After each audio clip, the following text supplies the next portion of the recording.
কিছু অংশের ভিতরে, পুরো অংশ না।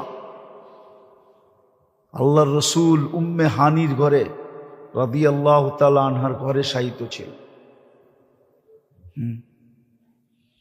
জিবরিল আলাইহিস সালাম ওইখান থেকে আয়েশা উঠাইছেন, ঘরের দরজা দিয়া ঢোকেন নাই, ছাদ ফাইটা গেছে ওটা দিয়ে ঢুকছেন।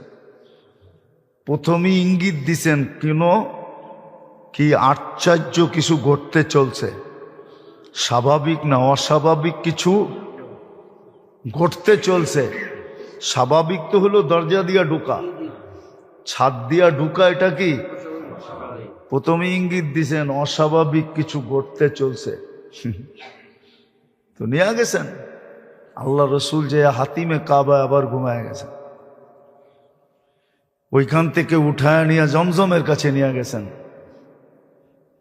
এটা দ্বিতীয়বার ওপেন সার্জারি হইতেছিল, লম্বা কাহিনী, শক্কে সদর যেটাকে বলে, ওপেন হার্ট করছেন নিয়া জিবরিল আলাইহিস সালাম নিচে। এটাকে জমজমের পানি দিয়ে ধুইছেন, জান্নাত থেকে পুরো সেট আপ নিয়ে আসছেন,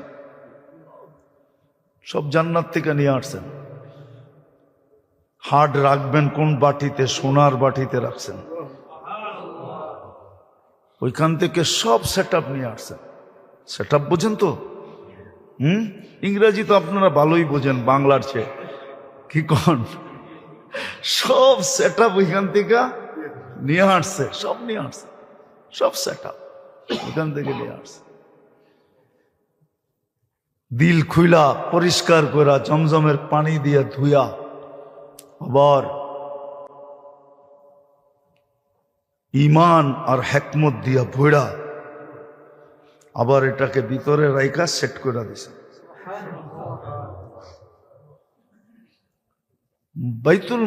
বাইতুল্লাহ থেকে বাইতুল মুকাদ্দাস পর্যন্ত এটাকে বলা হয় আসরা। সুবহানাল্লাযী আসরা, এই জন্য আল্লাহ সুবহান আনছেন। কোরআনে আছে সুবহানাল্লাযী আসরা, কেন সুবহান মানুষ বলে কোনো আশ্চর্যজনক জিনিস দেখলে সুবহানাল্লাহ বলে, ঠিক না?